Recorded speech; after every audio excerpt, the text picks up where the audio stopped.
Thank you, Mr. Chair, and thank you, Secretary Perdue, very much for your advocacy.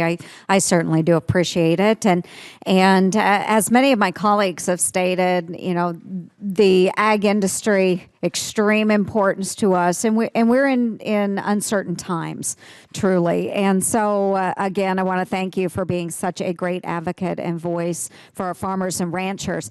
They are working around the clock for all of us, and we know that in the morning they face certain adversity, and in the evening they're looking at a lot of anxiety. So the stressors that are with our farmers and ranchers day in and day out is really unprecedented in recent history. So I know a number of colleagues have talked about the RFS, they've talked about trade. I'm going to dive in a little bit more because I know Senator Klobuchar, I think, addressed a piece of the RFS, and we were at the table a couple weeks ago with the president, a roundtable situation, and I appreciate the input that you've been able to give to President Trump. But there is a concern with EPA Administrator Scott Pruitt and the small refinery waivers. And I am very, very upset about this action that the administrator has taken that would destroy our demand for biofuels. The moves that he's making will ultimately kill the RFS. The EPA has granted about 25 small refinery hardship waivers. Some of these refineries are neither small nor facing hardships. So these waivers, to me, are unacceptable. And last week and again today, you agreed that these waivers, like the one Andeavor received, constitute demand destruction for biofuels. So what will you do specifically to ensure that the EPA is not deliberately circumventing the RFS?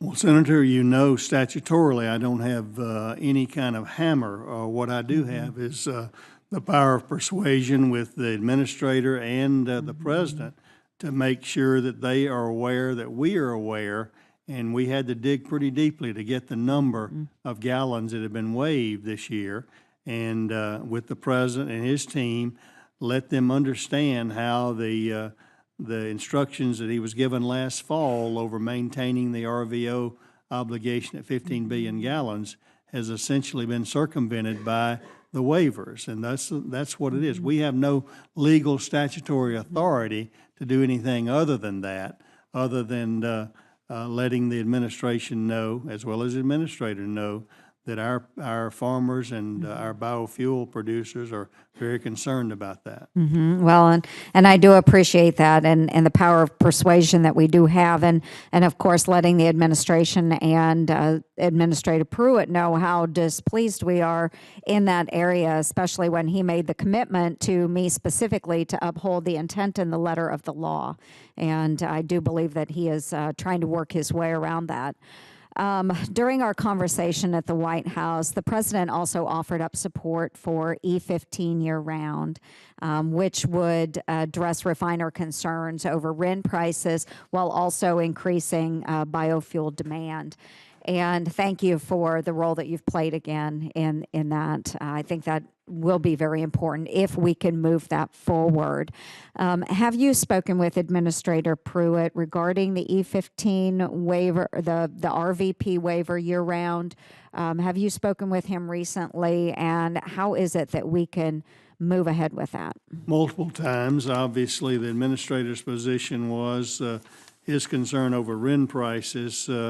My words to him is these waivers have been the antidote to RIN prices in what he's already done. So that I would encourage him, and have actually exhorted him to do the E15 waiver, as I have the administrator, the president. The president will probably make that call, and you heard what his statement was in the meeting in which we attended.